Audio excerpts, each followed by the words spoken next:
Good afternoon. You're listening to the new WCEG Network on WCEGTalkRadio.com. You can also watch us live on your smart TV, YouTube, WCEG Network. I'm Celeste Giordano, your show host, along with my co-host, Sara Poe, with Global Legacy and Wealth Building. And you'll be with us for the next 2 hours. We're the Worldwide Community Empowerment Group, where we speak life into the community. Like us on Facebook, follow us on Twitter, and on Instagram at WCEG_talk_radio, and at WCEG Network. Last but not least, the topics and opinions are those of the show host and guest and not WCEG Network. Thank you for your continued support.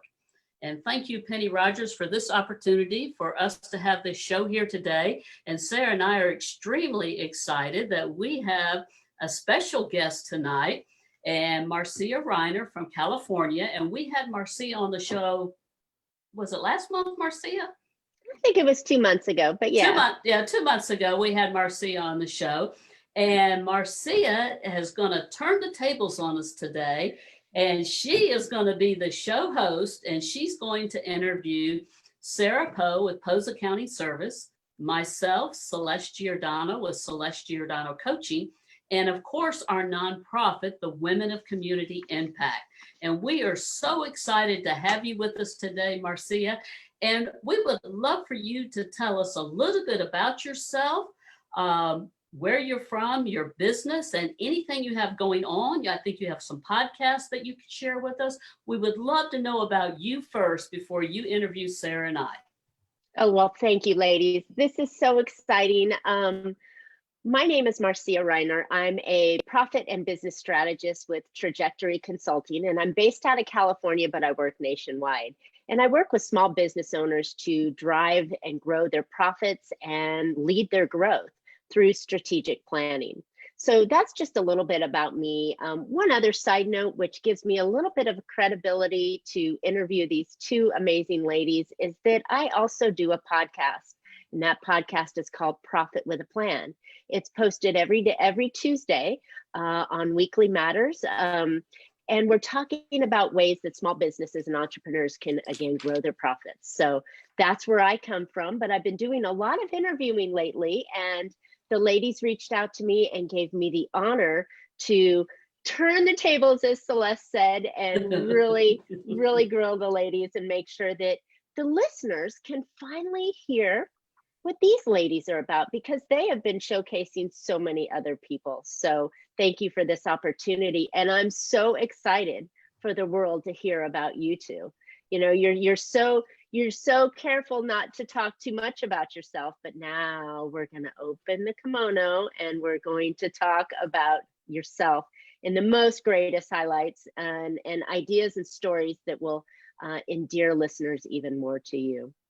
So with that said, I think we're going to play a little bit here. We're going to go back and forth. It's not going to be a grill drive down interview on one of you, but I think a little bit on both of you. So if that's all right, we'll have a little fun. And if you can, chime in on Sara's story, Celeste, and Sara, if you want to chime in on Celeste's story, let's go ahead and have some fun, because that's what listeners want to hear, right? A good conversation and authentic. Absolutely. All right.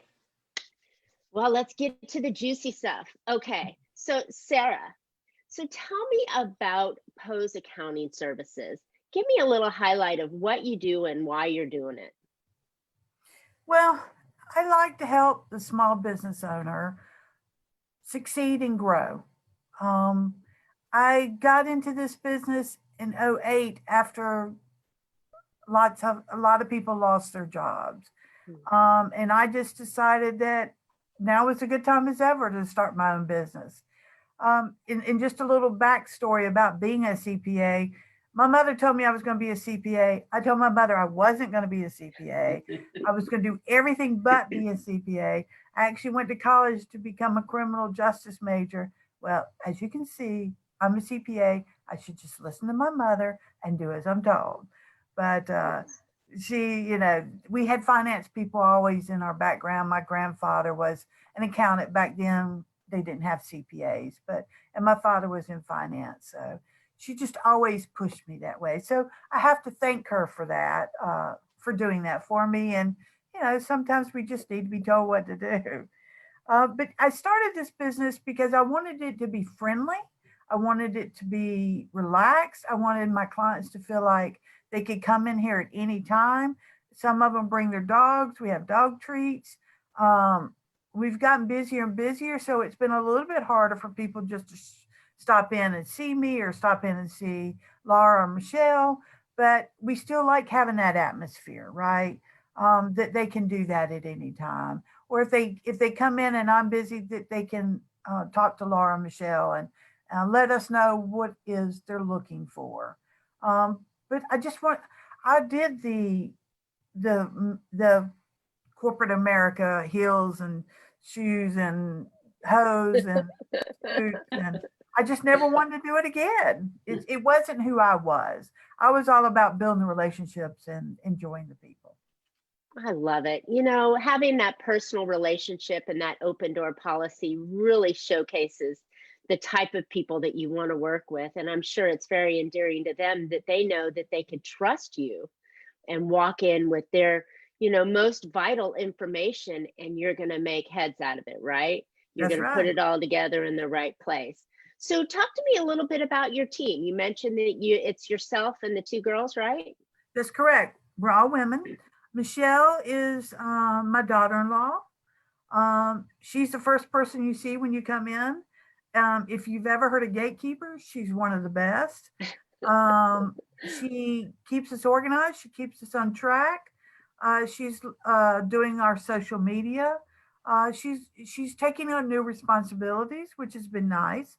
And I also afford her to be able to. She's got 3 kids, 2 of them in high school, 1 in college.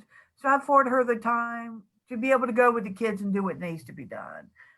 2 of the girls travel softball, so she doesn't work on Friday. So it's been a win-win relationship for the 2 of us in that regard. Laura is my sister. I'm the oldest, the best, and she's the youngest and the loudest. But she does some bookkeeping and keeping the taxes flowing and phone calls going and things like that. And her and I worked together on and off for 10 years. Wow. She went full time 3.5 years ago. But we have a great relationship with all 3 of us. One of the first things I said was, you're going to have times when you're going to get mad. You just got to tell me and we got to get over it. Move on. Because being family, that happens. But I trust them. And to me, that was the number one thing. I had to have somebody in here I could trust. I love it. I love it. So give me in a short couple of sentences, what is the service that you provide? You mentioned small business owners and so on, but I know it's a lot more than that. What is it that you really provide your customers? I try to provide my clients a way to grow and to one day not need me, but have their own from start to finish, from the day you pick the entity to names, EIN numbers, Department of Labor and Revenue numbers, all the way up to your bookkeeping, to your payroll, to your sales tax, to your estimated payments, to your taxes. We are a one-stop shop. We can do it all for you. We actually do AR and AP for some of our clients. We've helped with social media for some of our clients. But a small guy can come in here and say, I need your help, and we can get him set up and get him done.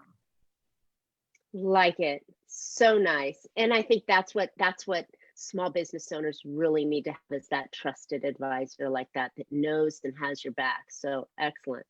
All right, Sara. So let's turn over to Celeste.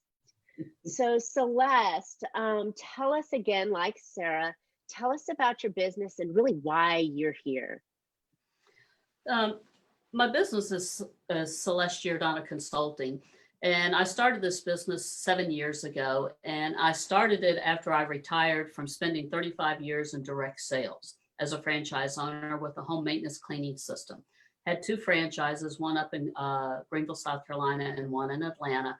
And it was just time for me to retire, but I wasn't ready to retire permanently. And I have a dear friend that her husband worked with my husband in the airline industry, and they were in the military together. And Renee said, Celeste, you should be a business coach. And I said, what's a business coach? And so she was a person that worked with some very high level gurus and traveled with some of them. Some of them live over in Paris now and run their business out of Paris. And some of them started in South Carolina. They're in North Carolina now. But I started following some of these people, and I did my due diligence for about a year before I retired. And then when I retired, I birthed Celeste Giordano Coaching, which is also consulting business. And I did this out of passion for helping and serving people. And my direct selling career as a franchise owner, we brought people into the business. Back in those days, we recruited, trained, developed, and promoted people. And today, we don't really use recruit. We use the word mentor. You mentor, you train, you develop, and you promote people. And I took that training and put it in the coaching and consulting business.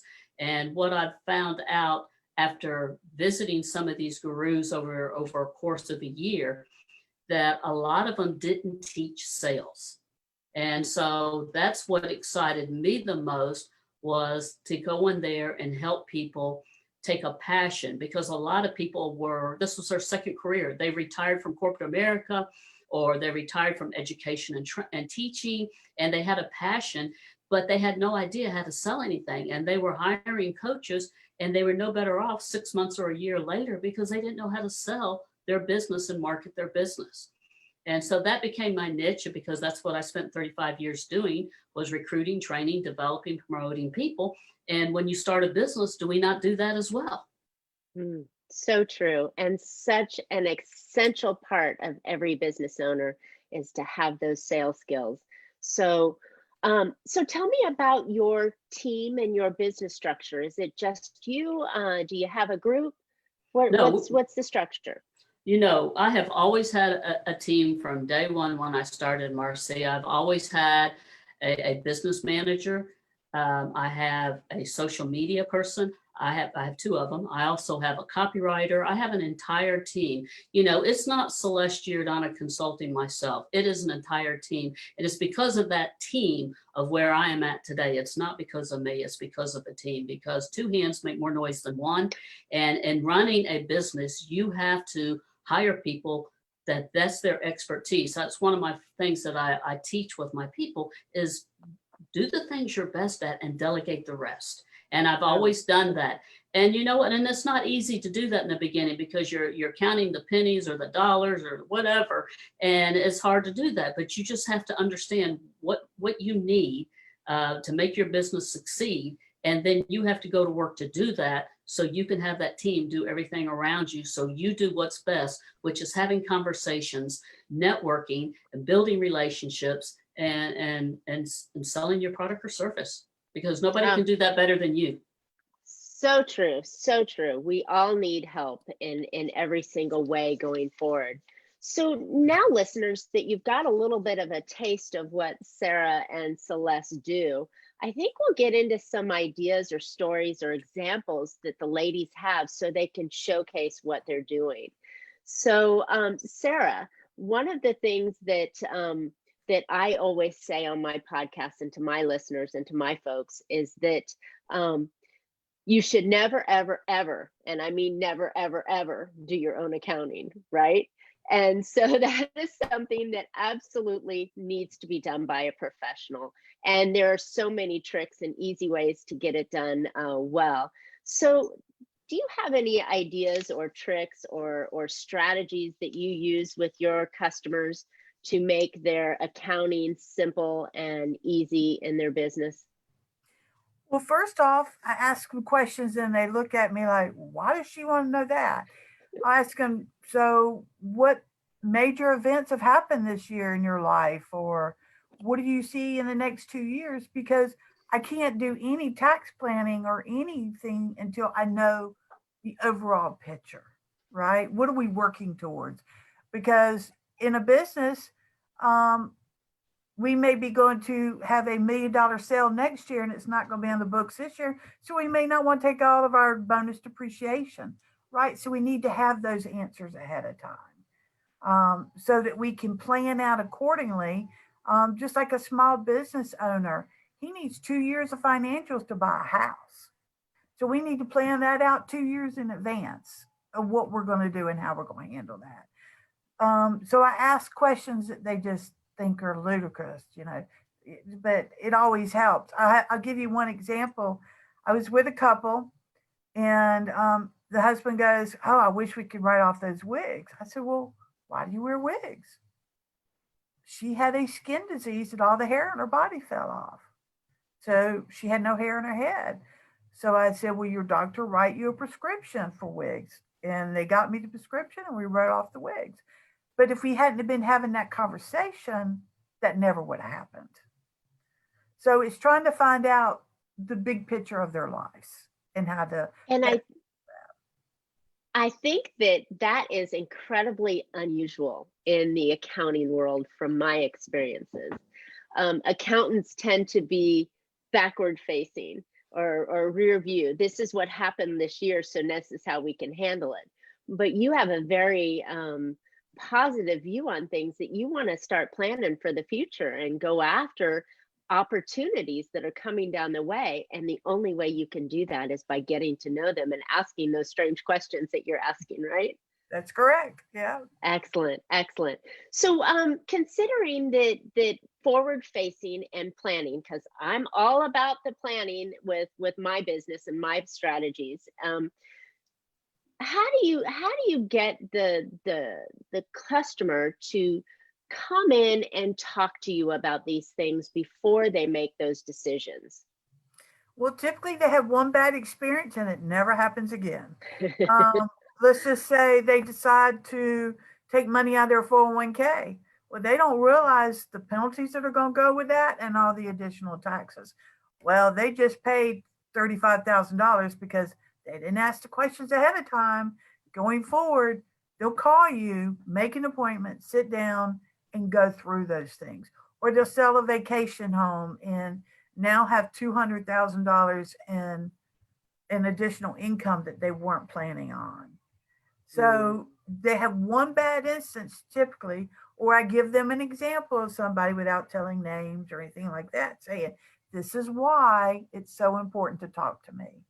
We can do it by Zoom, we can do it by phone. There's so many ways now to have those conversations.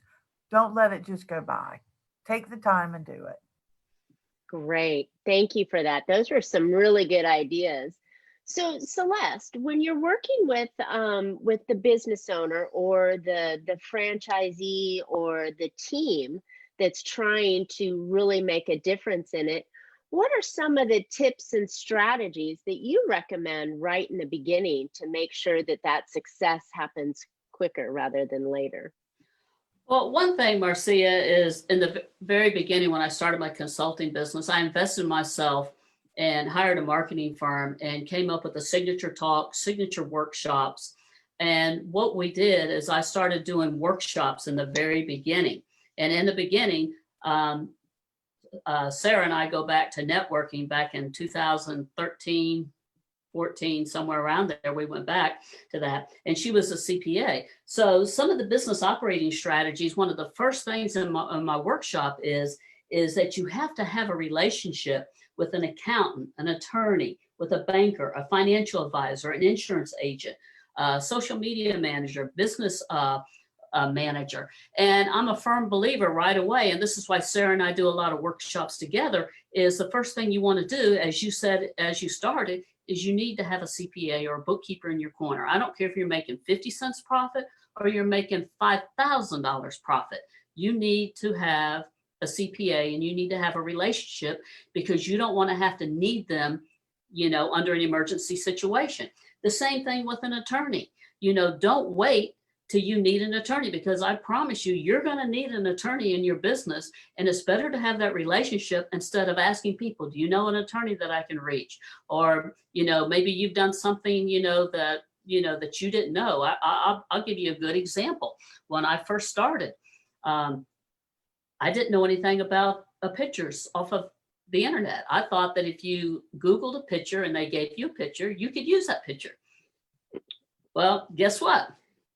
You Oops. can't. No, you can't. And I got a letter. But that's okay, because I've had an attorney from day one. My CPA has been with me for 40 plus years. Attorney has been with me 30 plus years. I've always had those relationships. And so that's one of the things as a business owner. Are you a hobby owner or a business owner? Because if you're a business owner, you need to have these people and these relationships. And so the biggest thing is to have those relationships, like what I call the 5 wise men, 5 wise women, whatever you want to call them. You need to have them in your back corner, because you're going to need them at some point. So with that said, how does Celeste Giordano Consulting and Coaching support and be one of those wise women? Well, how I'm one of those wise women for them is when you invest in yourself, because everybody that's very, very successful is invested in a coach. I'm sure that, I know you, Marcia, and we're both members of eWomen, and I don't mind, we can say that. And you invest in yourself. You pay big money to be a part of eWomen and to be educated and trained. And I'm sure you have other coaches as well. We all invest in ourselves. And one thing that what I noticed when I started was, back in the day, those coaches were only giving you 15 or 30 minutes twice a month. And you were paying a lot of money for this. And that's all the time you got. And I had a hard time with that. And I wasn't a rebel intentionally. It was just my passion was about helping people. And I just didn't see how you could really help somebody for an hour a month or 30 minutes a month. So my program included that you got a weekly call with me once a week, because I believe, based off of lead generation, building relationships, and accountability, the accountability part on a weekly basis would never allow you to have a bad month. You can have a bad day, you can have a bad week, but you can never have a bad month when you're being held accountable on a weekly basis. I love it. So you're that person that they're going to make sure keeps them in line and on track. And there's nothing worse than a scatterbrained business person just reacting through business rather than having a plan and accountability and making sure that their numbers are in line. So these are really super valuable points to being a successful business owner, which is really truly what we're talking about here with these two ladies being super successful, being great partners in your business, and being one of those top 5 in your relationship pool, right, Celeste?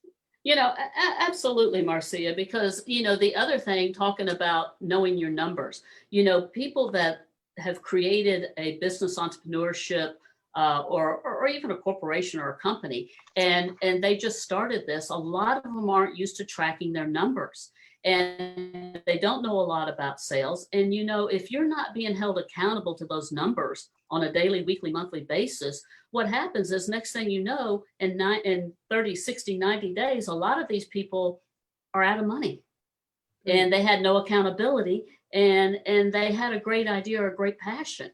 So it's very important where the accountability comes in, and the lead generation and tracking your numbers and the sales part, because if we don't make sales, we can't keep our doors open. And a lot of those people that don't have those relationships and don't know that, they just think of all this money they invested in this, and they're no better off today than they were, 90 days ago, except they lost all their money. And so it's important to invest in the right people, do your due diligence, because my coaching is not one size fits all. It's not a cookie cutter coaching business. It's an individual. And so everything is done individually with individual clients that come in, and we create a program that's best for you. Love that. And numbers and guidance, because I'm super passionate about what you've said, because if you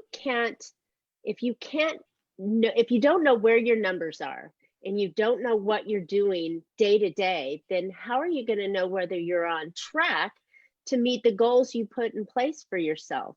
And so Celeste, I know you have a system you use that kind of reverse engineers the numbers that you have to achieve your goals. And if you don't mind sharing that with us briefly before we go back over to Sara, because I've got a numbers question for her too. Absolutely. Marcia, you know, in the direct selling industry I was in, you know, we always had the top salespeople, the top managers, the top recruiters and trainers, the top branch offices, because we were very serious about education and knowledge. Knowledge is power, and you have to educate, motivate, and stimulate people on a daily basis. And you have to know your numbers. And so I took that systems and processes from those days and put it into my consulting business. And what I found out was the very first time I did a workshop, I had this young lady by the name of Kim. She's an NLP practitioner.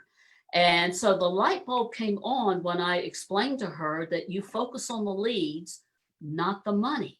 Because people get up as business entrepreneurs, as I said earlier, oh, I need to make $1,000, or I need to make $5,000, $10,000, whatever it is. And that just consumes them. And then they forget about the system and the process that gets them that money. And so I did this workshop, and just to highlight it is you have to know your lead generation. You have to know how many leads you need daily and weekly. Those leads create appointments. Those appointments create complimentary sales calls. Those complimentary sales calls create sales, and the sales creates the money. And when I did this program for them in a workshop, Kim went out and she tracked her numbers for lead generation. She set up the appointments, the sales calls. In 1 week, she sold $10,000 worth of NLP classes just off of that one program process right there. And she's just one of many that did it. When I heard that, when we had spoke together months back, I was like, yes, the simplicity of just saying you want X and you have to do the steps to get to X. And it's just a numbers game. And so many people, so many business owners forget that piece, and they just fly by the seat of their pants. So I'm glad you shared that with us today. All right. So Sara, on the numbers basis, right? Celeste is talking about how to make more money with her numbers by having more sales and more conversations and more leads. Let's talk about numbers when we're talking about our financial side of our business. It's so important to have these. What are some of the ideas that you consult with your clients with when you're talking about their income and their spending and the taxes that they have? Well, we typically, so we do their bookkeeping, or they do their bookkeeping. And then we look at, you know, that month's financial statements, their P&L and their balance sheet, and we see how things are doing. Then we do comparisons month over month, year over year, to see where they're at and see where they're hemorrhaging money, or where they could do a better job. Maybe not go to Starbucks 3 times a day. You know, and I tell people this all the time, if you track how much you eat out, you'd be shocked. Right? That Yes. is the craziest thing that people forget all about with. Yes, it's a very expensive. And when they look at their credit card statement 6 months down the line, they're still paying interest on the dinner they had, you know, 6 Correct. months ago. So crazy. Okay. So we look at some of those areas that I know instinctively from doing this for so many years, where the big ones are, right? Payroll, overhead, rent, meals, subcontractors. You know, we have to look at all those areas to see how we can bring our costs back in line. Different industries have different percentages, so you need to know that. And you need to have an honest conversation. You know, do we need to do a cash forecast? Do we need to know where that money's coming from, how you're spending it? Look out 6-8 months to see how that money, you know, during the pandemic, that was the first thing I did for my clients. You know, make sure their financials were up to date so we could get whatever money they needed, and then to look to see how much money they were going to get, how much business they thought they were going to have, and how long they could survive. Nice. And if you didn't have all that ready, you were way behind the curve already. You couldn't get PPP. You couldn't get the EIDL. There was so many options out there that you could get that you couldn't provide. You couldn't get it if you were an S corp owner and you weren't paying yourself a salary. Well, you just threw unemployment down the drain because you weren't doing the proper procedures. So it's, again, you need to look monthly, yearly, in a couple of years to see how things are flowing, to see where you've gone a little bit off course, because we all do. It's just human nature, and to get that back on track and to keep your spending in track. And then we need to look at to see how we can help you by year end. And, do you need to go buy a vehicle? Is it time for all new computers? New software? Whatever reason is that you can have some write-offs for that. Love it. And it's just thinking about it. If you don't know where you are financially, how do you know where you're going to go in the future if you can't track your numbers financially and understand what those moving pieces are? And it really isn't hard.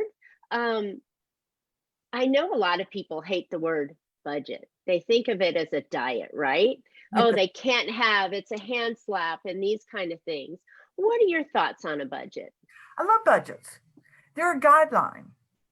It gives, again, it's easy. You're finding ways that you're straying quicker with a budget than some of the other ways, like comparative year over year, those type of things. But I love budgets. It's a guideline. Just like a diet, I see that as a guideline. Today's a cheat day. I'm going for it, right? With a budget, you can just see where you're spending it. A lot of people have been working from home for 8 to 9 months. Certain things in their home, cost-wise, have gone up. They need to be able to understand that and why. What is their employer helping them with that? Are they got any accountability plans? Are they reimbursing them for that? They need to have the numbers to prove that to their employer. So there's reasons why all of that is good to have a budget. Love it. Yeah.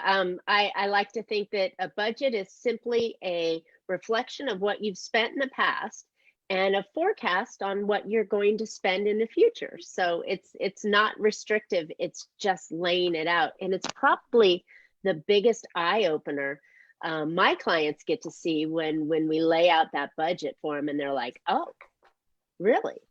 Okay, I didn't realize. And you can't make changes on what you don't know, correct? Correct.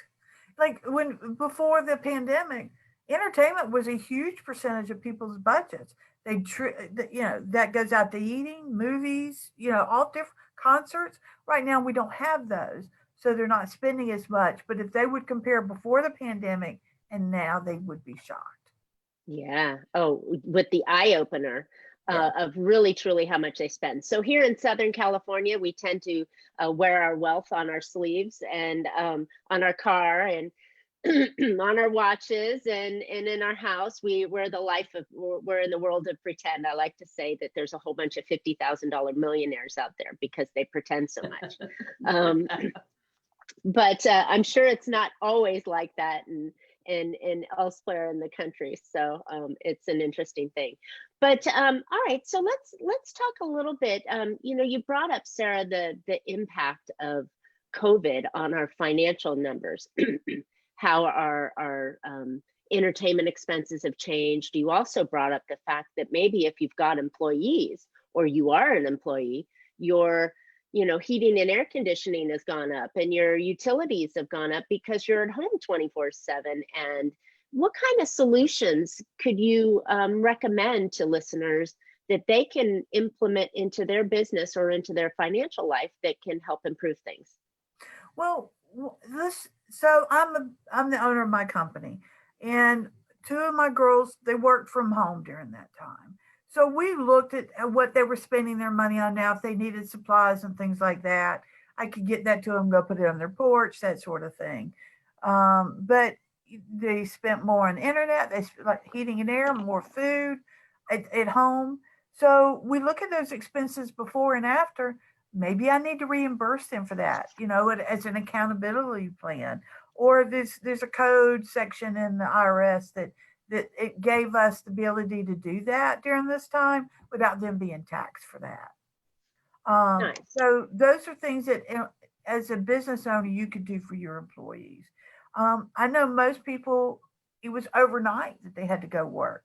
Well, a lot of these people didn't have offices set up at home. They weren't prepared for that. So maybe you give them an extra $100 a month or a couple $100 in the beginning, and then an extra 100 during the month to help cover cost. That can be reimbursable. If your employer is not doing that, you need to show them by way of a budget or financial statements how much more it's costing you. Because now your husband and you are both at home, and 2 kids are homeschool now, and you're on Zoom, which 15 minutes, all the time. So you need to prove this to your employer so that they can see what you're talking about. Because I bet you 9 times out of 10, they're going to go, oh, we didn't realize. Here, let's see what we can do to help you with that. Exactly. And so even little things of buying the equipment, you needed a desk to put in your bedroom so you could work because everybody else is running around the house. Or Right. you needed a printer, or you needed to upgrade your internet service to handle everybody drawing against it. So yeah, those are really wonderful ideas. And those as a business owner can be deductible, correct? Yes, I can deduct those as a business owner because I have W-2 employees.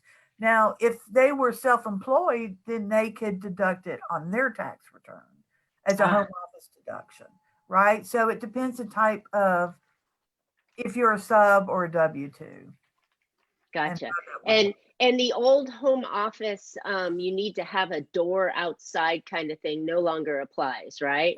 No. What I tell people is you go set up your home office, take a picture. So if the IRS ever wants to see, it's beautiful, hasn't been worked in yet, take your picture and then start your work. Gotcha. Yeah.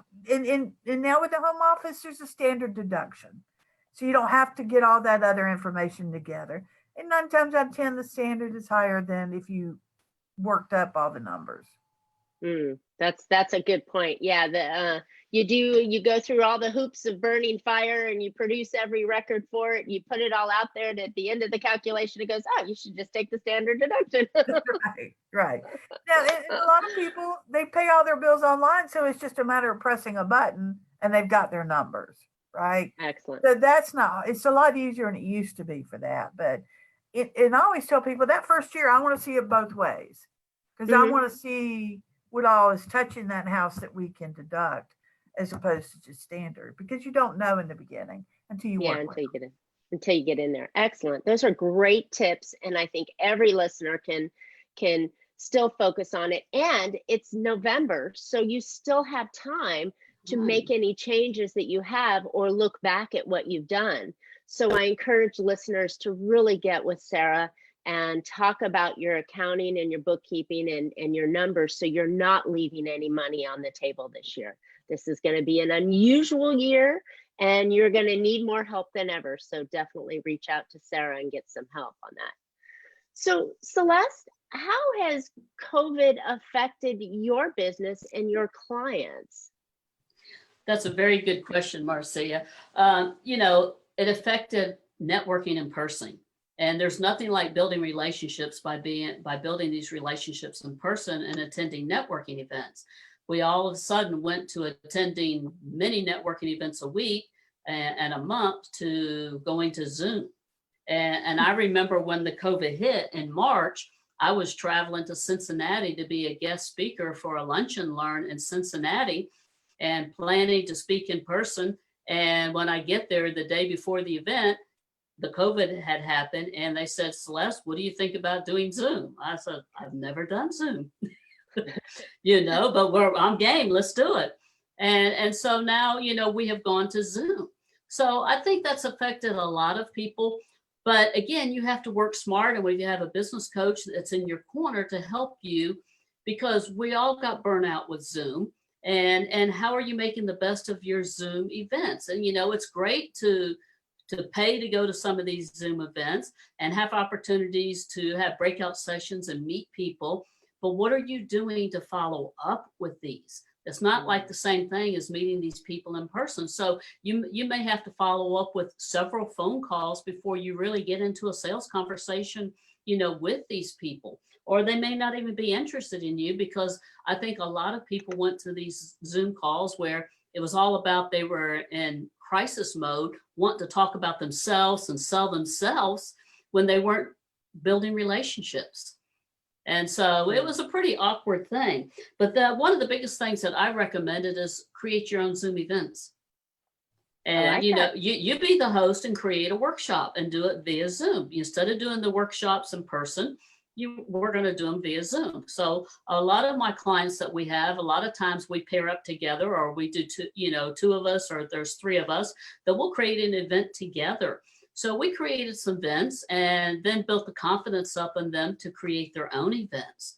And so that was a great opportunity for them to create Zoom events and have call to actions. And some people, I encourage people to be a part of a networking group. Be a director or a president or whatever they want to call it. Run a networking event. That's the best way to build some relationships and have some credibility. So those are some of the things that we did as far as the lead generation. Again, follow through. And I think, let me interrupt you for a quick second on here. I think this is the piece that maybe needs to be pulled out a little more. The whole idea that you're talking about with networking and building relationships, the ultimate goal is more sales, correct? It's your lead generation. And you just said that. It's like, yes, that's why these networking and this webinar and Zoom and meeting people is you still need to have sales calls. And these are ways to build those up, correct? Absolutely. And so what we also did is you have a gold mine just in your current list. And so with my clients, I said, we're going to maintain our current list. So I recommended that they, pick up the phone call, do 10 phone calls a day, do 3 business calls, 3 personal calls, and then randomly pick 4 of them off the social media that you see somebody because people were very vocal about depression or negative or lacking motivation, things that they lack. I said, pick the phone up and be that person to motivate them and have a conversation and be caring. So we did that, and then sending cards, writing, cards to your clients, just checking in. I had some clients that didn't do any kind of blogs or newsletters, started a blog or newsletter they did. And it's amazing some of the stories, especially some of my direct sellers, by creating a blog, how it increased her bottom line of her customer volume monthly just off of a blog. Yeah, that's so important, because you're at home more often and you're on the computer more often. Chances are your customers or prospects are on the computer more often. So why not find a way to communicate with them more and be more visible in front of them? I love those ideas. Absolutely. So, I'm sorry. I just want to say okay. one more thing, Marcia, is in this COVID, even without the COVID, we have a lot of people that deal with depression and deal with, not being able to control their attitude. And I have this thing that with all my clients, you make your living with your attitude. You can't afford to have one bad minute or hour of a negative attitude. And so it's very important, by being that caring person, what did that make that person do? It controlled their attitude on a daily basis by helping and serving other people. I love that. And if you're lonely and sitting at home all by yourself, or just you and your immediate family, chances are the people you're talking to are feeling the same way, and maybe they want to talk to somebody different too. Different, absolutely. So, like that a lot. That really warms my heart on that, because we're all. I'm a very big extrovert, and I want to hug people and talk to people, and being stuck at home or more frequently at home and not out in the circles I have been, has been a real challenge. And I'm sure it's been a real challenge for all the listeners as well out there. So what Absolutely. A good idea. By reaching out for your own need, you're reaching out to someone who has the same need, and you're now bonding and connecting. And all relationships deepen when you reach out. And Well, so I love that. what it also did, Marcia, is it allowed them to have conversations that maybe, somebody reached out to, let's say I have a travel agent. The travel agent reached out to somebody, and even though how the travel industry came to a complete halt, I mean, I had a travel agent that within the first 60 days of the year had over $100,000 in sales, and then COVID hit. So, by her reaching out, all of a sudden now people, she got to talk a little bit more about travel, educate them about what's going on in the travel industry and where we're at, what was happening, because she was up to date on all that. And next thing you know, she was building relationships with people that she would have never had that opportunity to build that relationship with. And then now people have booked trips for next year or later this year or whatever. People were booking trips with her to do things locally in the United States just because she reached out to them. Love that. I too have a travel friend who started to do Sunday night once a month. She would show her travel films and give narratives about the places that she's visited. And what that did is it gave someone a chance to kind of travel off world, but it also made her the expert in that area, and she's sprinkling dreams on them. So when they're ready to go again. So I love the idea. It makes complete sense that we have to do things differently. So let's talk about that briefly. We've got another few minutes to talk about you guys before we go on to your charity. But what have you done, Sara, to pivot, or what I like to say, enhance our new business model, because it is now the new normal? Well, and this was Celeste's idea. I want to give her credit for this, because she has lots of great ideas. Sometimes she has to hit me about the head, but as long as she doesn't leave any bruises, you're okay. Right, so I'm doing more and more Zoom, and a lot of my clients are older, and they just, I don't want to do this. I can't do it.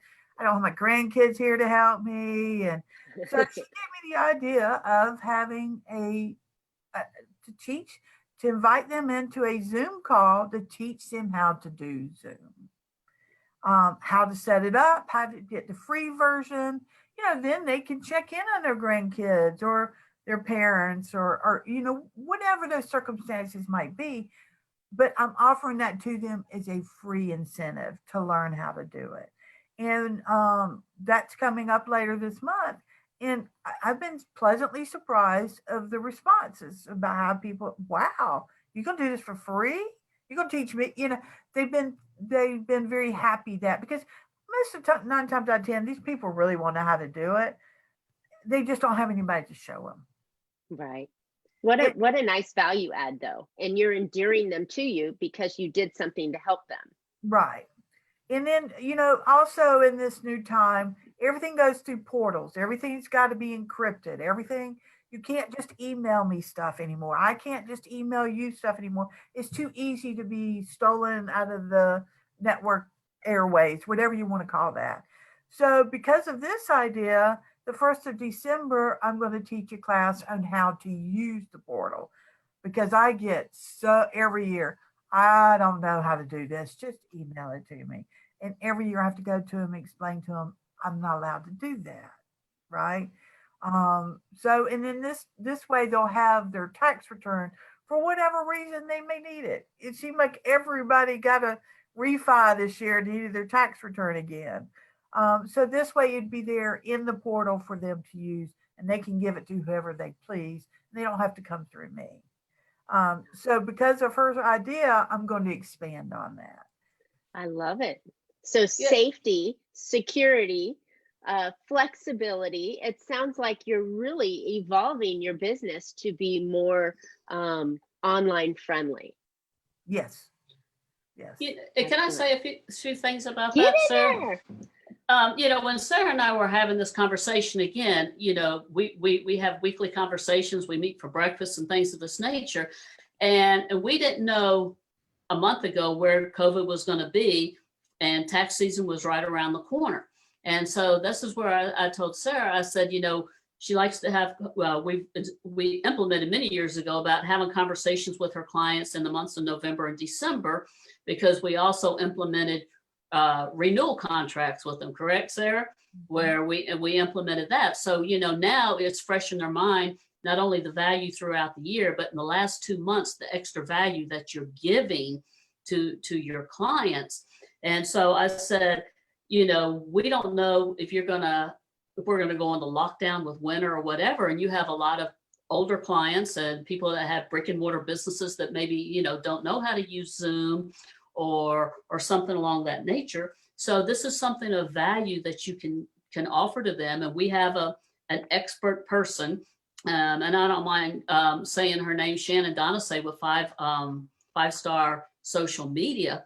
And I said, hire Shannon, to teach your clients and send an email out to them and offer the service to them, and do it 2 different times and do it twice, do it in November and do it in December.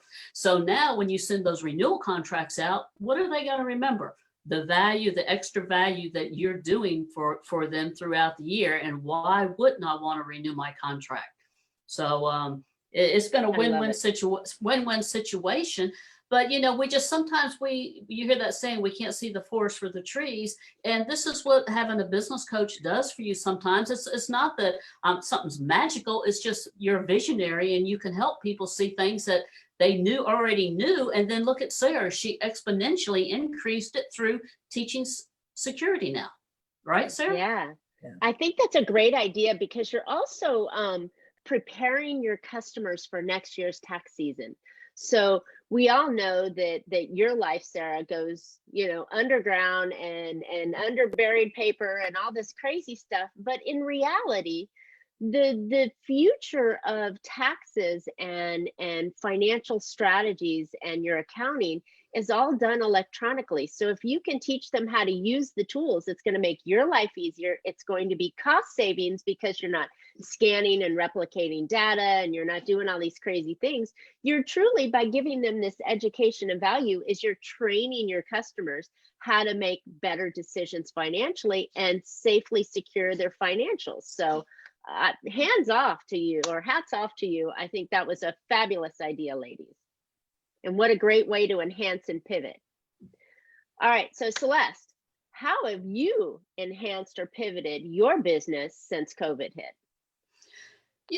I've really pretty much stayed the course, Marcia. Nothing's really changed with me, other than the fact that I think that I have more conversations on a daily basis with my clients. It's not just once a week that we have a call, and that pick the phone up and touch base with them. And we have an open door policy. You have some coaches that you get 4 emergency phone calls or whatever, my clients can pick the phone up and call me anytime. And then whether or not, if it goes into voicemail, I will get back to them. I do have boundaries with them, but that doesn't mean that the only time they can talk to me is once a week at Monday at 10 o'clock. So anyways, I've stayed the course with that. And one of the things is trying to be a guest as often as I can on a networking, on a Zoom call, or creating a workshop myself. That is the biggest thing that I think that I have done for myself and for my team, is you have to be seen. And if you're not seen, then you're pretty much dead in the water. So you want to find a way that you're being seen, and I want to thank you very much. During the COVID, you had me as a guest on your podcast. I'm very grateful for that. And I'm very grateful for Penny Rogers with WCEG Network and the whole team for coming to us and offering this platform to me and bringing Sarah on. It's just another opportunity to be seen out there. So those are some of the things that we have done, and that my team is the biggest thing. I'm just grateful for my team. They do everything that needs to get done. They're very proactive. They know me, and retention's a huge thing. When you have team members that have been with you 3 years, 5 years, almost as long as you've been out there, that's huge, because you get to know each other. And Exactly. I'm very strong in building those relationships. I'm not one of these people like, as I said, my CPA has been my CPA for 40 years. My attorney has been my attorney for 30 years. I'm not one to jump around. I like to build that relationship, nurture that relationship, and keep that relationship. And I'm not perfect. I make mistakes too, but that's huge.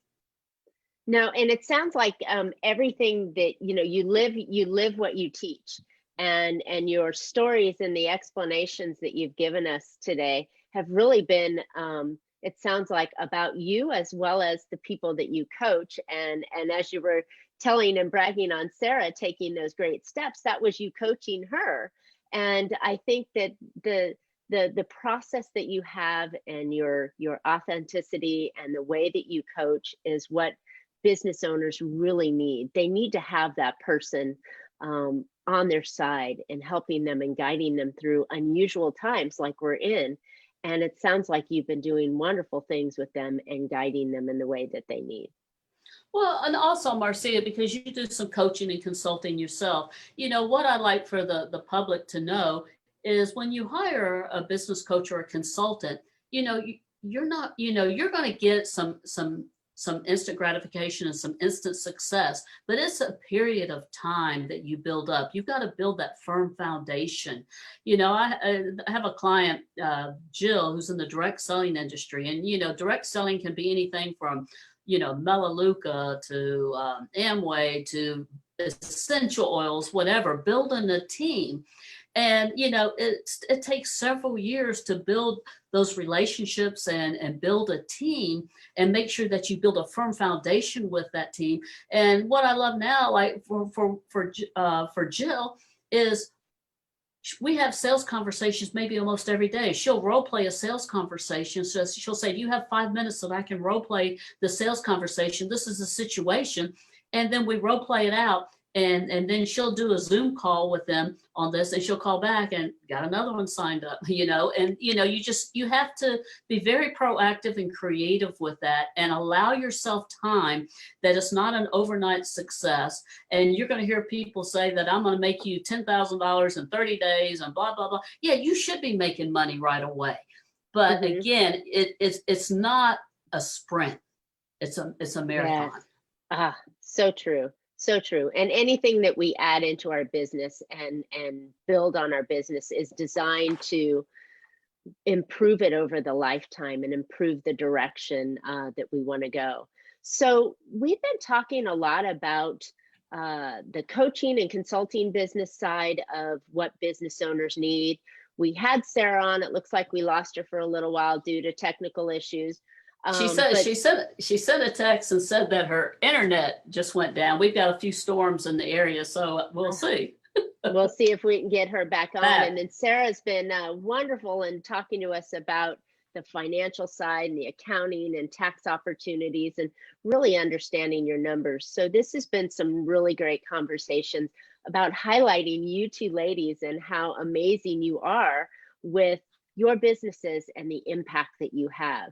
So speaking of impact, I'd like to change directions a little bit and talk about your organization, because it sounds like you two ladies embody this organization with everything that you do in your businesses as well. So if I understand this correctly, you and Sara are both co-founders of the Women of Community Impact. And I would love listeners to hear a little bit more about what it is, and then we'll go into a little bit about why you did it. Absolutely, Marcia. First of all, I'd like to say a couple more things about Sara Poe and Poe's Accounting Services. I met Sara at a networking event back in 2013 called the Heart of Gwinnett.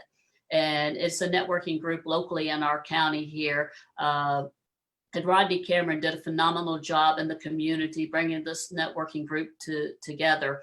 We lost Rodney a couple of years ago. He passed away. But anyway, Sara and I met there, and Sara became my very first client in Atlanta. But we were working together, and she was a part of the board with Heart of Gwinnett. And after my first year, they asked me to come on board as a board member. And so Sara and I served together back in 2013, 14, and 15 with Heart of Gwinnett. And we did some amazing things with a wonderful group of people that we just really love and cherish. We raised money for children with cancer. We've raised money for a neonatal unit and just did amazing things. And we went on to have an opportunity in 2016 to be a part of another networking group. And Sara was one of the executive committee members. And so we have sort of just been serving in the community from day one. And when we started in 2016, the very first year, everybody said, Celeste, you need to have your own networking group. And I said, no, I'm really happy where I'm at, because I'm not one to really change with, when I'm happy and things are going good, I'm going to be your most loyal person until you do me wrong. And so keep with the winning horse, right? That's right. Exactly. And so, and loved what we did. We served, we had some great executive committee members and things of this nature, but people just kept saying, Celeste, we really wish you would have your own nonprofit. We wish you would have your own nonprofit. And so, it just came time last year that Sara and I, we just kept talking, and Sara said she went through some things, and I guess, Sara, it's okay with the breast cancer. And so Sara had to take a little bit of a leave of absence. And so she said, I'm really done. And I said, well, I'm not done. I said, I'm not letting you be done. I said, we're going to go ahead and form our own nonprofit. And so we came together and we formed Women of Community Impact. And it's really all about the community. It's not about us. It's not about our businesses. It's about who we can serve in our community. It's not about self-promoting. We have a networking group, and with COVID, we've had to turn it into Zoom meetings, and we just launched it this year. But our passion has just been in giving back to our community. We've met so many wonderful people through our service, through Heart of Gwinnett and other, Tequila Business Associations, many other organizations that Sara and I have been a part of. And now we have Women of Community Impact with over 200 members, and we love it. So I'll let Sara talk some about it, but I am just honored and privileged that her and I are the co-founders. We have an amazing board and building an executive team for some huge things in 2021. And we've got a lot of huge things going on for Thanksgiving and Christmas that we're going to do in our community as well. We've already got that planned. So Sara, Celeste has been telling me about the history of the Women of Community Impact. And so why don't you tell me a little bit about not the why so much, but the what the community of women, or the Women of Community Impact, represents? What does that represent to the community? Helping those women and children, because 9 times out of 10 it's women and children, whether it be cancer, homelessness, sex abuse, knowing that somebody's there for them and have not given up. Because I understand the wanting to give up during a battle with cancer or whatever, but knowing there's somebody out there who doesn't want you to give up is the biggest thing. That it's the wonder in my eyes to see the kids. And it's not necessarily the kid who has cancer that needs some physical help. It could be the brother or sister, because the kid with cancer is getting all the attention. This kid may just need a hug or a candy bar or something along those lines, and we can pay attention to them as much as we pay attention to the kid with the cancer. Gotcha. Because that breaks your heart no matter what. Exactly. But then when the other one's just sitting there to the side, and it's just heartbreaking. Nice. So how do you find the people that need your services? Where are you going to find them? Well, Bobby Minnick with Beyond the Ribbon, she's affiliated with Gwinnett Medical or Northside, and so she has lots of opportunities there, and she does quite a few events. Maureen at the Hope House, where families can go and when they're in transition. You get to know people in the community, and we don't do huge projects. We do a lot of little projects. During COVID, we collected items for washing clothes and soap and washing your hair for the homeless, because they still need items. But we, like Lisa Patterson with Table Ministries, that's her focus. So you get to know different people in the community because they come and support you, and then you support them. It's just, I think a lot of little things make a whole lot more difference than one big thing. So I love that. Okay. Well, I would like to play off of that one question there, Marcia. Mm-hmm. As Sara was saying, how we became so involved in the community is through networking with a lot of these people, where we were networking and having monthly meetings on a monthly basis. And we became involved and we met people and what they did. We built the relationships. We went to see them. We went to visit their organizations. And then we came back together as committee members of how we can help and bring this together. And when you build relationships with them, when it comes from the heart, it goes to the heart. And that's one thing that Sara and I have always done with the Heart of Gwinnett. I mean, but there's that heart again, right, Sara? Is that we were very passionate about helping make our community a better place, making a difference in our community. And we did that through not promoting ourselves, but in helping other people and coming together as a group of people in collaboration and camaraderie to do something bigger than ourselves. And we never, ever had a problem to say, like this year, we didn't, COVID hit and we didn't even launch our business with an in-person networking event. We just picked the phone up and we said, you know what, it's Easter. Maureen, over there at Home of Hope, we said, let's provide an Easter meal for the women and children over at Home of Hope. We did this less than a week before Easter, between Sara and the people in our committee and our group, picking up the phone, reaching out, and we had a meal over there. We also had Starbucks donate a breakfast for them for Easter Sunday.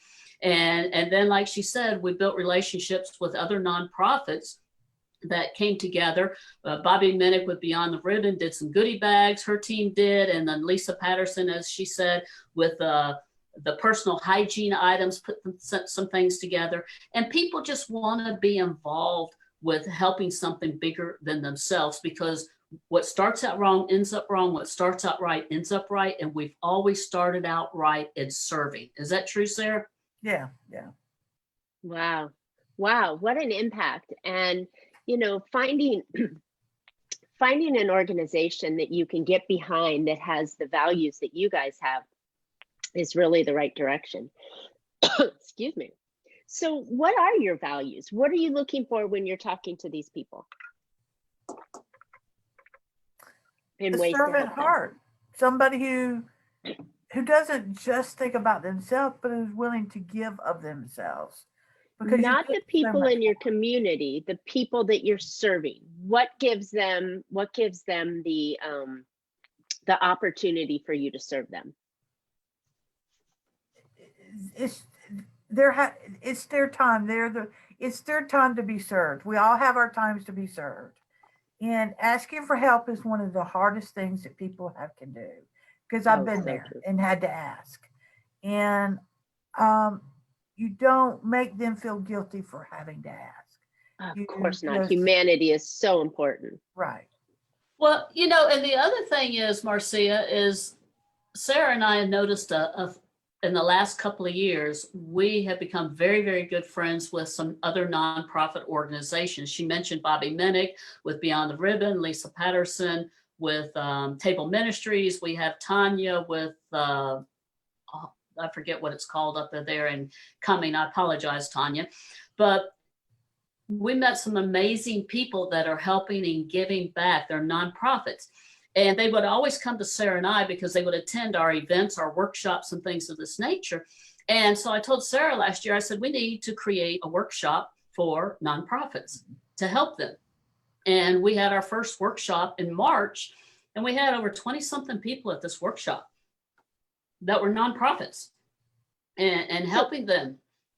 So it sounds like you're not actually going out and finding the needy people, however you may stumble across them. You're actually finding the nonprofits that are helping the needy people. Correct. Is that my, okay. Absolutely. So that's where I was trying to figure out where you're finding these people and how you can do it. So by teaming up with the nonprofits, you're getting stackable opportunities to help. It's not just everything on your back, it's their back as well. And you're helping to lift the load off of them. So that sounds great. What are the fundraising ways that you guys are out there finding help for these organizations? Well, right now we are raising $2,400 for meals for Haitians, right? Okay. Then those meals will be packed the day before Thanksgiving or 2 days before Thanksgiving. And then those meals will be sent down to them. So right now we're trying to raise that money. We have a goal. And I ask my clients, I just ask anybody. We've got links out on our web pages. I mean, not web pages, but our Facebook and social media. And, if it just takes 12 people to give $100 and you're halfway there, right? You're halfway there. So it's just a matter of getting little bits at a time. And people this time of year are always more willing to help because they're being thankful for what they have and happy, and they want to be able to give back. And one thing that I'd like to say, what Sara said, Marcia, is we were introduced. Again, here's this building those relationships, and who do you know and who can you help and serve? We were introduced to Linda Gunter with Love Him, Love Them through a mutual friend, Araya McGarry, who was also, we've served with her in many nonprofits, she has a nonprofit. She's been a guest on our radio show. And so she introduced us to Linda Gunter as a guest on WCEG Talk Radio. We've had her on here twice, and she's doing amazing things, in the Haitian community she has a school, she has a hospital. But anyway, she shared some things with us, and we said, you know what, we're going to be involved, we're going to help, and we're going to serve during Thanksgiving. And we normally serve a Thanksgiving meal to one of the women and children's shelters. And we probably, might still be able to work that out here. I know that we're definitely going to do breakfast for a homeless shelter for Thanksgiving. But we got involved with her. And so we've had her on a show 2 weeks ago, one of our monthly Zoom calls for Women of Community Impact. And we had Shannon coming on talking to us about social media. And I said, Linda, I want you to come on, give us a little brief overview of their Thanksgiving project, because we're going to serve you, during Thanksgiving. And so she came on. Now, here again, we haven't done a lot of Zoom calls. We've been very under the radar this year with the COVID. We've had a couple of Zoom meetings. And so we put a meeting out with less than a week's notice, and we had some amazing people that showed up to this online Zoom meeting about 10 days ago. And some of them were first time that they've really attended our Women of Community Impact, but they've been friends of ours for years. They had their own nonprofits and organizations. And we happened to have one lady that came on,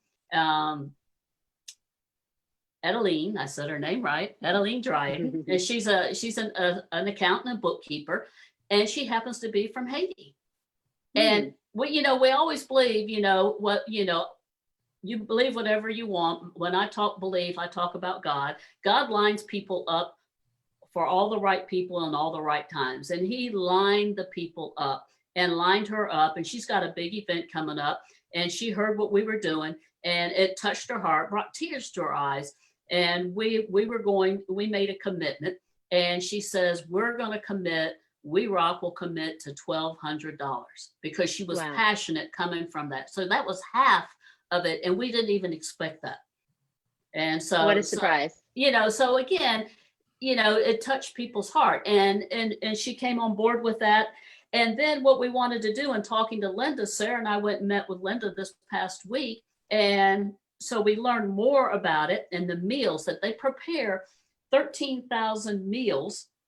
And 10,000 of these meals they're shipping over to Haiti, these boxes, and then they're serving in the local community, our local community, 3,000 people prepared meals for Thanksgiving. So Bobby Minnick, she works with the hospital system here.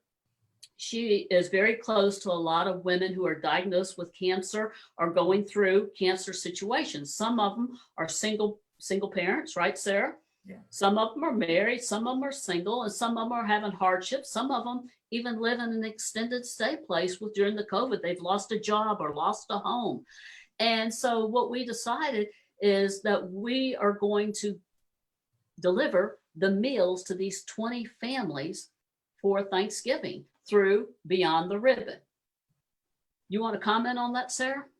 It's being a part of that community, I'm a lucky one, right? I've been very fortunate. I've had it twice. It was both times called early. I had a great support system. Not everybody has that. And the emotional toll that it takes on you and your family can be heartbreaking. And sometimes just somebody saying, I'm going to bring your family some meals on Thanksgiving so you can rest and relax and not have to worry about where the food's going to come from, how you're going to get it cooked. You're in a chemo fog. You can't think about it. They can rest and relax on that day and knowing that somebody's going to be bringing them food, and they can still enjoy the day. It's just the little things. Yes. Absolutely. And the money that we're raising is going to go for a box of rice and beans, and it feeds 242 meals to Haitian children. Wow. And so we committed to 1,200, 2,400, that's 80 boxes. So you do the math on that of how many children in Haiti, orphan children, that's going to feed. And again, we're also going to give in the local community to the people with the cancer, diagnosed with the cancer. And as Sara said, you're going through chemotherapy, this or that, maybe you don't feel like cooking, the spouse is having to deal with the children, and, there's just all kinds of variables. So that was an opportunity to do that. And so when we met with Linda, we also said, well, you know what, here's another opportunity. Sara says, Celeste, every time you talk, it means work. I said, Linda says, on Wednesday before the Thanksgiving meal, we're going to be boxing these rice and beans, and they decorate the boxes to send to Haiti. They have a container that they ship over there. I said, what a great family and youth initiative that we can do for those that want to volunteer. Now, I understand we're in COVID-19. We're going to practice all the CDC guidelines. I said, but again, there's many families out there that are willing to participate, individuals as well as families that want to bring their children. And then we're practicing CDC guidelines. We'll be wearing masks and doing everything that they get to teach their children about giving and serving, because that's our future generation. We have to start there. And so, we put a post out today, and we've got emails and posts. We're in 1 to 3 for us, 3 to 5 for us, count 6 here, 5 here, 10 here. We have an amazing amount of people that want to volunteer and serve, for that. So, go ahead. I was going to say, and to circle back, it sounds like that it's all done through your networking and building relationships, that you two came together, and the people that you're helping came to you, and now the people that are helping you serve them came to you through networking. And it sounds like that is the magic that you two bring to the women of community impact, is how can we as a community create impact in the world? And I love that. Absolutely. And we get we're so passionate, excited. We love it. We love seeing the children and the women. Whether we're at Home of Hope with the women and children and serving them a beautiful meal on fine linen tablecloths and napkins, or we're over here. Box and beans and rice. Box and beans and rice, exactly, and praying for these people. It's all about giving and serving and giving back, and everybody likes to be a part of that. And to circle back around, Marcia, as a business coach, that's one of the things that I am very instrumental in all of my clients, is being actively involved in your community, your business. People like to do business with people who serve and give back in the community. Great point. Great point. And that in many folds can be a really good opportunity for businesses to get great PR. They can do good, and they can teach other families and employees and children how to do good as well. So there's a win-win-win type philosophy in giving this way. Love it. Love it. So what are some of the other events that you have coming up that you are doing? You mentioned a lot around Thanksgiving, which is right around the corner, but what else you got going on? So we're going to be providing goodie bags for Beyond the Ribbons, they do Christmas for cancer families. So we're going to do the goodie bags for that. And we're going to help wrap presents for that. Those are the two things I can think off the top of my head. Yeah, exactly. We're still working on our Christmas project. Last year, what we did is we went to Home of Hope with the Women and Children's Shelter, and something that in a women and children's shelter, a lot of times at Christmas time, a lot of businesses and organizations are, and it's all good, is all about giving presents to the children, and that's important. But a few years ago, we said, what about the women and the mothers? And so we provided pajamas and robes last year, for them, and cooked a Christmas dinner meal for them. We had a great opportunity through WCEG Talk Radio to have Melanie Connor with Rainbow Village as our guest last month. And one of the things is a little bit different. They help the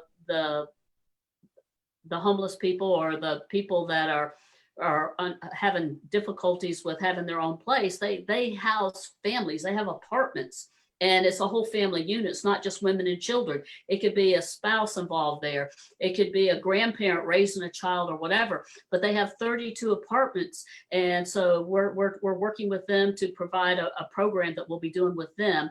And a lot of the things is a food drive. So we're going to be collecting food even for Thanksgiving. For some different organizations. So we're starting to dribble and drip the campaign each day right now. It's coming out something new every day. And you're just going to be seeing that as it does. But we can all, there's just so much we can do, Marcia. I mean, I just get so excited, and so does Sara, because it's not about what I do.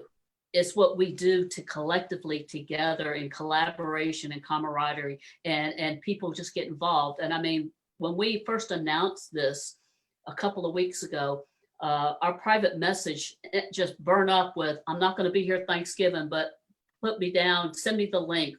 We're donating money. Tell me what you need, or what we're there. I mean, we just have that opportunity and those relationships in the community with business people, that we just pick the phone up. If I walk into Starbucks and, they say, oh, Celeste, who are we helping today? I said, I need breakfast for this group. No problem. We've got you down. And we just have many organizations and individuals like that no questions asked. How can we help? How can we serve? And that's what we love. That's what we love about Women of Community Impact and the members that we have. And now more than ever, with the COVID situation, that we're just we're not even out of the woods yet. I could pretend that we're coming towards the end, but here in California, we've improved greatly, and now we're starting to see some little moves.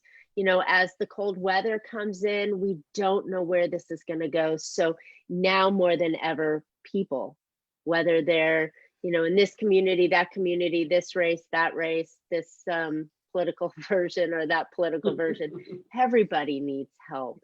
And it doesn't take a lot of money. Sometimes it takes just some time. And I'm so proud of you ladies by putting this whole thing together, and then using your resources of connections and ability to gather and bring people together to make a community impact in this world. So this is a wonderful thing that you all are doing, and I'm so proud to be able to talk about this today. So tell us where people can donate and give to this great cause, whether it's time or food donations or money or connections with other organizations that can help. Where can people reach you?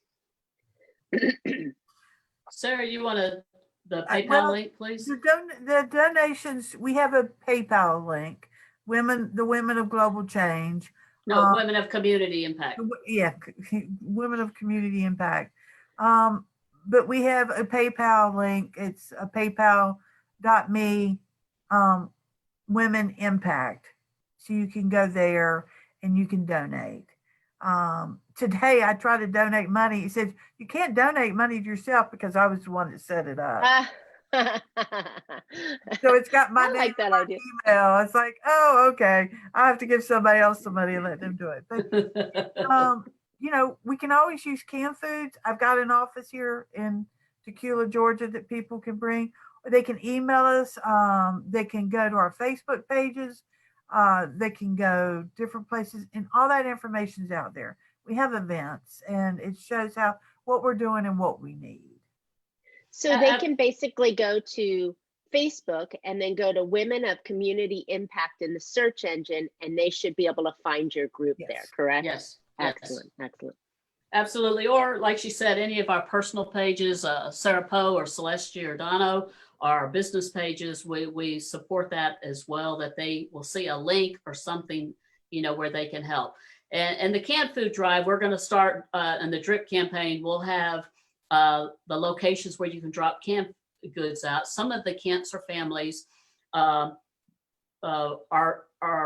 able to cook their own meals, and so we're going to deliver some canned goods and turkeys to them. And then we're also, the surplus that we have, we're going to be taking over to Rainbow Village for those families over there to that they can share with the people at the Rainbow Village. Excellent. Love it. All right, so we got a few more minutes left here. We've spoken about two amazing women in their own business. We've spoken about two amazing women, those same amazing women, in the community impact that they're doing. What else do we need to know about Celeste Giordano before we wrap the show up? What do you want? What's your final parting? I want people today and throughout the next coming weeks to realize things are going to be okay, but to be thinking of how you can help and serve other people. Because when you serve other people, it comes back as a blessing, sometimes more to you. And so I want people to know that serving, for 35 years as a franchise owner, you heard me talk earlier, I opened with opportunity, recognition, and money. That's what I recruited on, opportunity, recognition, and money. For 35 years, I didn't serve. I could have served, but I didn't know what I know today about serving, Marcia. And so today, my passion is, it's about serving, opportunity, recognizing other people, and money is the byproduct, whether it's for your own business or it's for your nonprofit and helping and serving others. Love it. Well said. Very well said. All right, Sara, what's your final parting conversation that you'd like to leave listeners with about you, about the organization? The sun will come up tomorrow. Everything will be okay. Just be kind to one another. I mean, I love all people. I don't care what your politics are or your persuasions, all that. We just got to love one another and be kind. True. So true. Absolutely. Words. And in a time that is needed, we've got to accept and be kind and serve. I love this. I love the messages that you ladies have brought to us today.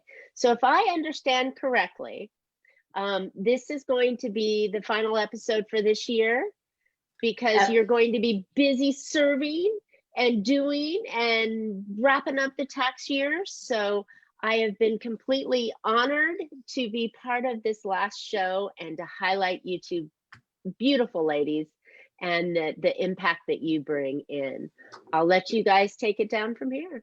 Well, thank you, Marcia, so much. Yes, this is our last show for 2020. WCEG is going to be on hiatus till the first of the year. Sara and I, our first for-profit show will be January 12th, 2021. That'll be our next show date. And we look forward to having some amazing guests, as we've already had this year since May and 2021. And we look forward to having you back, Marcia, but we're not going to let you get off that easy that you don't get to share a little bit about yourself here tonight. I know that we're closing this down, but again, I don't think you mentioned how people can listen to your podcast. I'd just love for you to tell a little bit about your company and you, because they're going to remember us. We spoke for an hour and a half. I want them to know more about you as well, because if it wasn't for you, this wouldn't have happened. Oh, you're so kind. Well, I did introduce myself a little bit in the beginning, but again, I'm Marcia Riner. I am a profit and business strategist with Trajectory Consulting.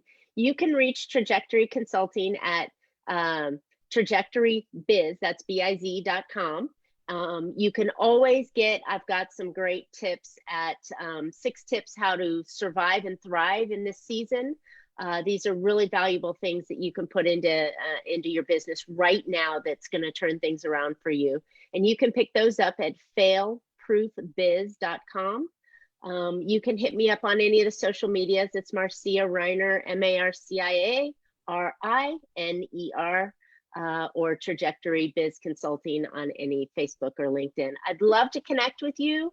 I too am a giver. I'm a giver of knowledge and support in any way I can. So if you have any questions, there's always an opportunity to jump on a call to help you do some strategies that can impact your business.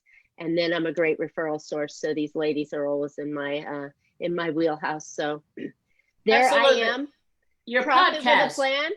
Profit with a Plan is again on every Tuesday. It's up on YouTube at Profit with a Plan, or you can go to profitwithaplan.com and hear the podcast there. So thanks, ladies. This was all about you. I'm just the talking head. I'm the interviewer today. No, but Marcia, I remember after you were a guest on our show here at WCEG Network, I remember you and I having a conversation, and the first thing you said is, you need to be interviewed. You guys need to be interviewed. And I would love to be that one. And we couldn't have had a more kinder, gentle, loving person like yourself to interview us today. It's been a pleasure. And it's always a pleasure to have you as a guest, as well as your education and knowledge. You are a wealth of knowledge. You're a giver, you're a teacher, and you're an educator, you're a motivator. So thank you so much for your time today. And anything that we can do to help you, we appreciate you. Also, we would also like to thank WCEG Network, Penny Rogers, her board of directors, her executive committees, for reaching out to us back in May, and really it was in April, about the show. Penny, I met Penny 4 years ago as a guest on her show. And she said, Celeste, I've been wanting to do a global and wealth building show, and she wanted me to host that, and it just didn't come to fruition during the time. The timing wasn't right. And then she reached out in April, and then here we are. And it's hard to believe that we started in May and we're ending here in November. And we've had some amazing guests like Marcia Riner and many nonprofits. And we are just getting started for 2021, because it's going to be just a wonderful year. It's going to be a blessed year where we educate and motivate and teach people how to serve and give back in the community. Sarah, any other closing comments? Thank you to everybody for being here with us this year. It's been a blast. I learned something new every time. Thank you, Penny and WCEG, and Marcia. It was a pleasure. You do a great job. Thank you. Pleasure was mine, ladies. Yes, and happy Thanksgiving. And again, count your blessings, and we all have so many blessings to be thankful. And biggest blessing is thank you for your friendship and love. We love you. All right, ladies. Thank you. Thank you. Thank you. Bye-bye.